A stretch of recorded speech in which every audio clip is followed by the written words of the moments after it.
All right, well, here we are back again with our Eliminate series. Actually, the last part of the series. So far, we've talked about needing to eliminate sin, needing to eliminate distractions, needing to eliminate hurry. And now what we're going to talk about tonight is our need to eliminate excuses.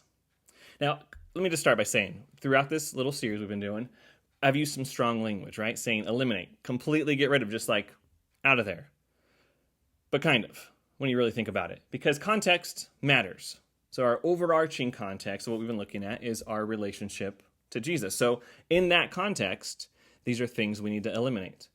And so tonight, talking about excuses, in general, it's good to try to get rid of excuses, but there's balance. So like if you're late going somewhere and someone's like, hey, why were you late? You don't want to be like, I can't make any excuse. I just can't say anything. I'm just going to keep my mouth shut and just say nothing. Well, no. If the excuse is like I had a flat tire, like my car spun around, it was crazy, like I was on the side of the road and I finally got it, and then a tow truck came and I was like, no, I got that, and I tried to change the tire, but then it turns out I didn't even have a spare tire, so then they had to tow me without a tire, I had 3 tires, and then like you have this big long excuse. That's actually a pretty good excuse, and it would be a good story, so definitely share that. But if your excuse is like, well, I'm late because I slept in, and then even though I was late, I decided I was still going to make breakfast and some coffee, and then I kind of just wanted to catch up on some YouTube videos just for a little bit, even though I knew it was late, but then I still just did that just because I had to, it's part of my process in the morning. And then I hit every red light on the way here. And then, like, if that's your excuse, well, that could be avoided. So that's not great. So maybe get rid of those kind of excuses and just don't have those things you need to make excuses for. So when we're talking about eliminating excuses, we're talking about the ones that get in the way of our pursuit of Jesus. And how can an excuse get in the way? What I'm saying is excusing things that get in the way. Those things that get in the way that we kind of just allow. As we've been going through this series looking at sin and distractions and hurry, you may have had some excuses that pop into your head. I know I have. Of like, yeah, but, and it kind of gets you thinking like, wait a minute, eliminate sin? Like eliminate it. Eliminate distractions? Eliminate hurry? Seriously? All those things? Again, yes, in this context. As far as it depends on you, try to get rid of those things. The things that are getting in the way of you following Jesus. Now, like I said too, there's some things that are outside of your control. Sometimes even some excuses are outside of your control. So if your parents ask you to take out the trash, it's not like an optional distraction. That just is something you got to do. But you know what? 6 hours on your phone, that's an optional distraction. You can eliminate some of that. If you have a paper due for school, it's like, well, okay, sometimes there's got to be some hurry, right? But if you're waiting till the night before at 10 o'clock and you've had 6 months to do it, well, that's hurry that could have been avoided. That's what we're talking about. Let's get rid of the excuses that are actually part of our choice. Let's own those things, own our choices. So let's look at some excuses in these areas of what we talked about. So when it comes to excuses for sin, we can easily make excuses here. Yeah, I know it's a sin, I know it's wrong, but you know what? Everyone does it, so okay. It's still wrong. I don't know if your parents have ever told you this, but you know that very famous parent line that some parents started long ago. It's like, well, if your friends were all jumping off a bridge, would you? Okay, I had a friend who jumped off a bridge. It did not go well for him. True story. So don't do that, right? It's a bad idea. If everyone's doing it, doesn't make it right. It can still be wrong. So that's a terrible excuse. Okay, yeah, I know I'm doing this thing, but it's not that bad. Well, that's the mentality that some sins are excusable, and none of them are. There's not some okay sins and some more bad sins and some less bad sins. No, it doesn't work that way. Bad excuse. You could say, well, you know what? I believe in Jesus. I'm already forgiven. So any sin I do is forgiven, right? If that's your attitude, that's not great. You have a misunderstanding of how grace and the gospel works, because it's not like you should just be flippantly sinning if you understand how much those sins cost Jesus. You could say, well, yeah, my sin is just something that I do. It's not hurting anyone else. So what's the big deal? Again, that's not true. At the very least, it's hurting you and God and probably other people too. So these are not actually good excuses. This is the one area where there actually really is no excuse. There is no excuse for sin. This is wholly under our control. Yes, others can contribute to you sinning, but nobody makes you sin. No one can force you to sin. Sin is always a choice. No matter how tempting, you make the choice. Now you might say, like, yeah, but this temptation was so strong, so big, so overwhelming. It's true, that will happen, but it's still a choice. And sometimes these things are about who you surround yourself with that maybe help aid temptation or can help aid you not being tempted. Sometimes the situations you place yourself in Where are you at? What are you doing? I had a buddy who's a solid believer, loved the Lord, and his thing was like, I really want my non-believing friends to know Jesus. Awesome. That's a great goal. So his non-believing friends who went to parties with some questionable things, not questionable, just flat out not great things, happened, and he would go to those as well because he wanted to shine a little light. But then afterwards, he'd come and talk to me. He's like, man, I just hate what goes on there, and I hate what I end up doing when I'm at those parties. So I was like, okay, here's the thing. Who's influencing who more? I know you want to be a light, but are you going to these things and compromising your light so that the light's not really shining? That they're like, well, if this Christian's here doing the same stuff we're doing, it must not be that bad. That's not helping the gospel. So in those situations, maybe just stay out of those. Stop going to those things. See, we can make a lot of excuses, but what we find is that they're really not excuses at all. We can only blame ourselves for our sin. It says in James 1:14, each person is tempted when he is lured and enticed by his own desire. It's not other people. It's not other situations. Ultimately, at the end of the day, it comes down to your desires. You are only tempted by the things that you desire, that you are tempted by. So it's your own desire. You know what tempts you. So if you know what tempts you, then stay away from the things that tempt you. And here's the promise we have. 1 Corinthians 10:13. I love the way the New Living Translation puts this. It says, the temptation in your life is no different from what others experience. God is faithful. He will not allow the temptation to be more than you can stand. When you are tempted, he will show you a way out so you can endure. So yes, you're going to be tempted, but God is faithful to always provide a way out. There is always a way out. There is always a choice. So there's no excuse. And sometimes those choices might cost you to choose the right thing over the wrong thing, but there's always a way. My favorite example of this, I think probably the most hilarious example of this as well, is Joseph. Now, not Jesus' dad, Joseph. Joseph in the Old Testament, Joseph with the fancy coat and brothers who hated him, that guy. Now, he faced some temptation in his life, especially the area of sexual temptation. This is a huge one, right?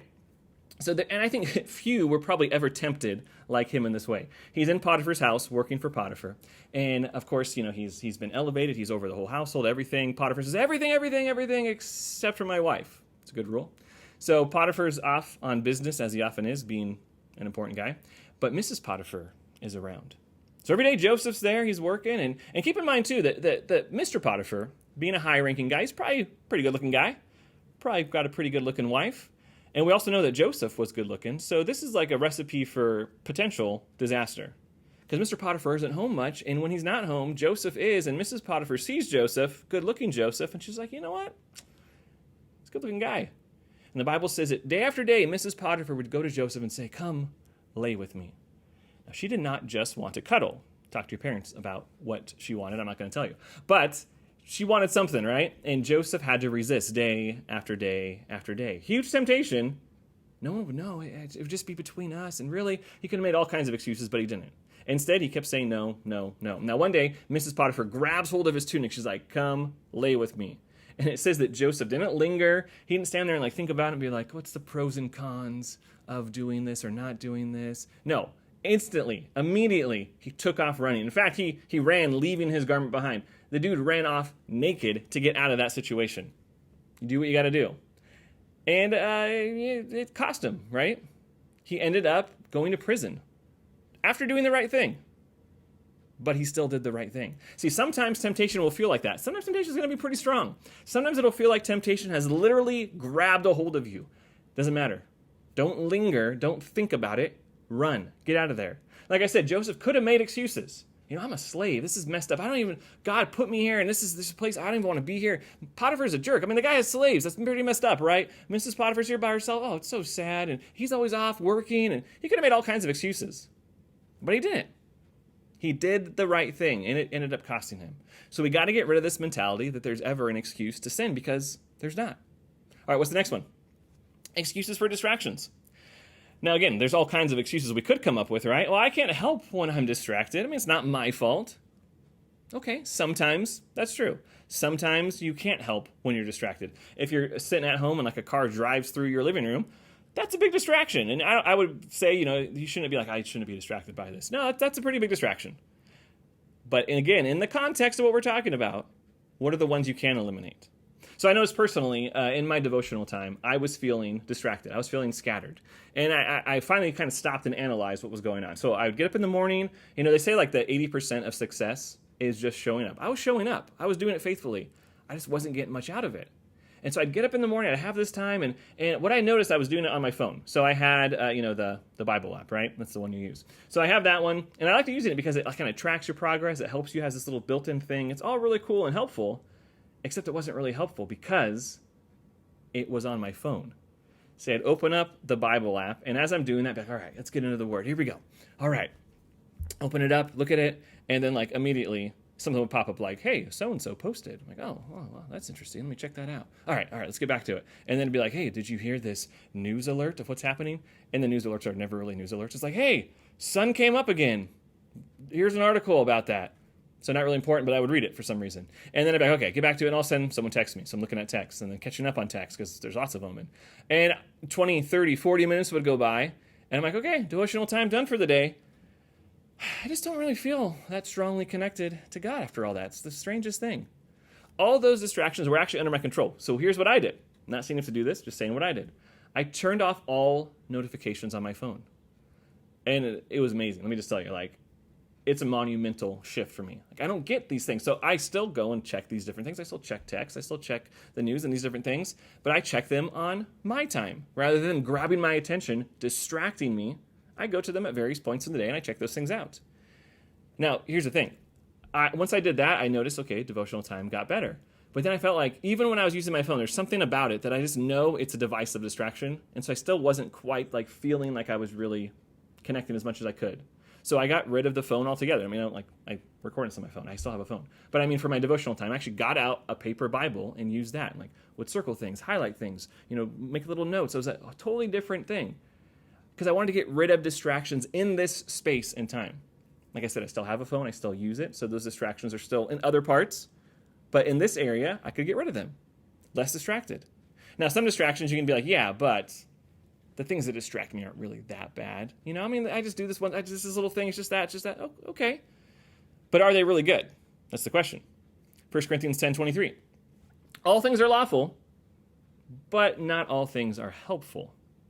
All things are lawful, but not all things build up. Just because it isn't bad does not automatically make it good. And again, once more, we're talking specifically about things in terms of our relationship with Jesus Christ. So you could say, technically speaking, that hanging out with friends distracts you from Jesus. Maybe, I guess you could say that. Or taking a nap. Or even I got kids, right? Little kids could all be things you could call distractions. But Jesus made time for all those things. He hung out with friends. He took a nap. He made time for children. So they were distractions in a sense, but they were in his also pursuit of growing closer to his heavenly Father.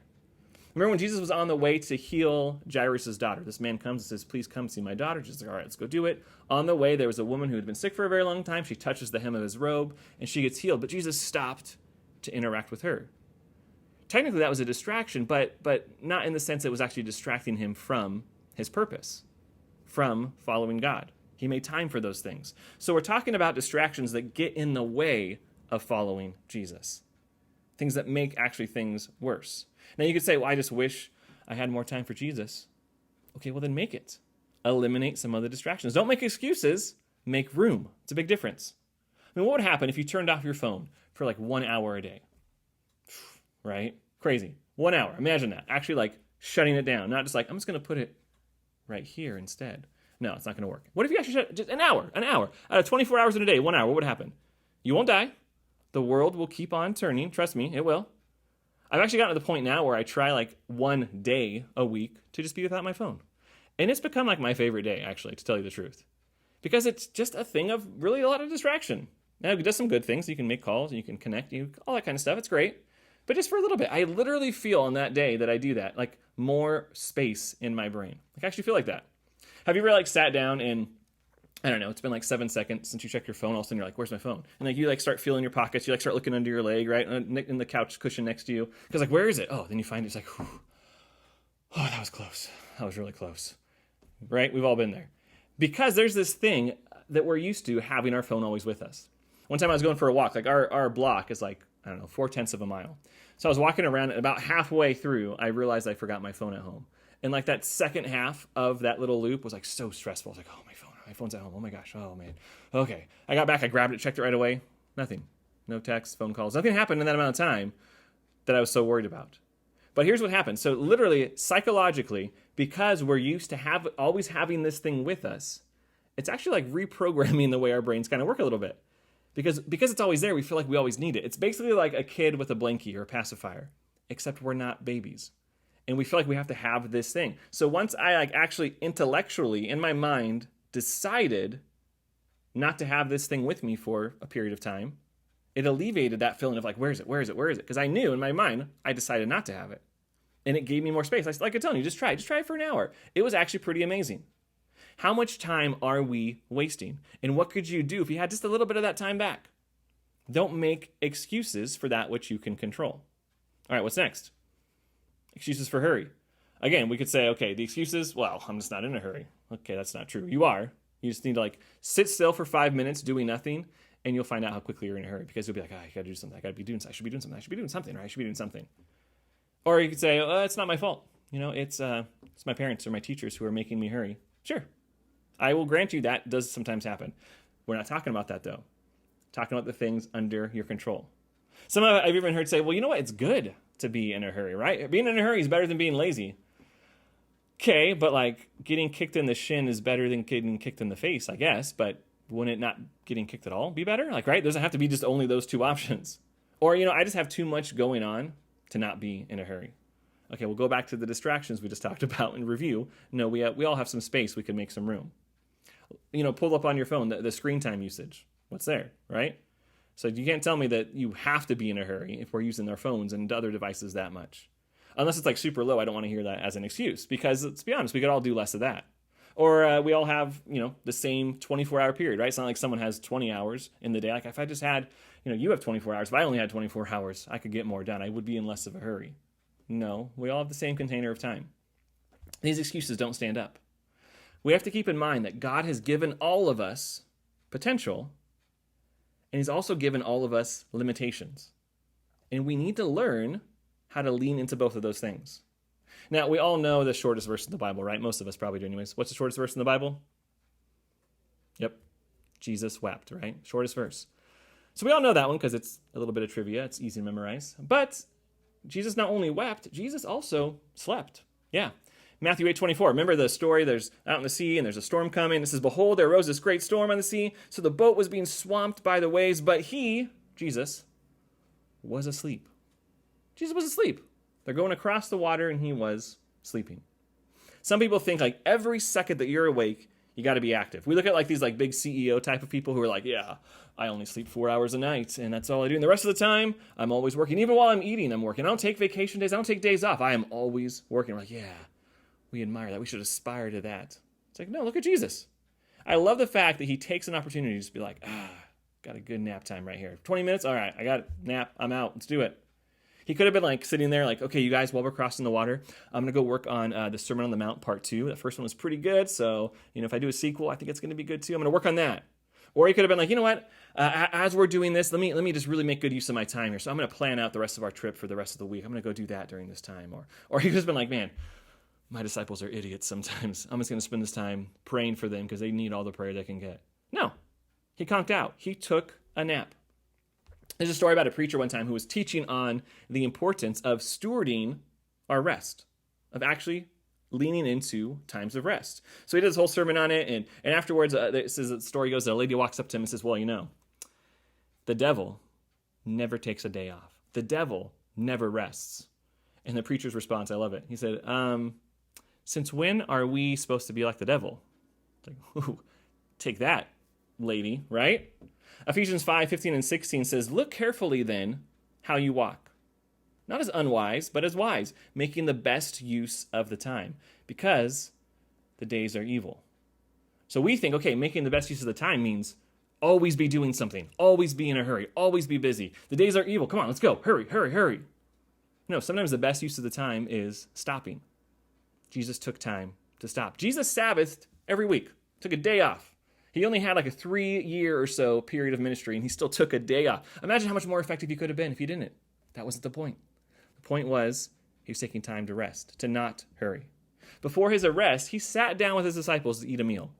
He could have been like, all right, I got 3 hours left. Let's go preach. Let's go heal. Let's go do some more stuff. No, he relaxed and had a meal. So first we have to recognize that we are in a hurry. Don't make excuses. But then we also need to ask why. Why are we in such a hurry? Now, granted, it's not always your fault, but when it is your fault, why is it happening? Why are you in a hurry? We're called to display the love of Christ. And like I said before, I think I am the least loving when I'm in a hurry. When someone says, hey, do you have time? Could we? No, I don't got time. Sorry. My kid's like, hey, Dad, can you come here? No, I'm sorry. I'm in a rush. I got to go. That's when I'm probably the least loving. I was reading an article from the Christian Post, and it said this: let's rehumanize ourselves by heeding God's call to rest. For you, that may mean taking a fast from technology. Try it. Power down your cell phone for 24 hours. I just asked you to do it for 1 hour. So see, that's a lot easier. Take a break from binging on video games or watching hours of cat videos on YouTube. Be honest about your propensity to busyness or even to workaholism. Slow down. Meditate on Jesus. Quietly read Scripture. Listen for the still small voice and ask God for rest. I've heard people say, like, why don't I hear from God? And my response usually is, are you making space to actually sit and listen? So, final question. Sin, distraction, hurry. Are these things really avoidable? Really? I think if we even start with that question, we're setting up an excuse. We're setting up the idea that, hey, I'm human. I can't eliminate these things. So it's not really that bad when I don't, right? Because we're all doing it. We're all in together. We're lowering the bar of success and being like, oh, I can just kind of step over this, right? It's a lot easier. No. We got to get rid of the attitude that makes excuses when we fall short. We all fall short. Don't excuse it. Learn from it. Own the things that are under your control. Okay, so you messed up, you sinned. Recognize it. What happened? What could you avoid next time? How can you not fall in that same trap? You're distracted. You're just distracted the whole day. It's like, okay, well, look at that, analyze it, say, what distractions are happening that are under my control that I could get rid of and not be so distracted? Maybe you're just in a hurry, you're rushing around, you're just busy like crazy. Okay, hold on, slow down. What can you cut to make some space? Because if you diminish some other things, you can elevate the things that are more important.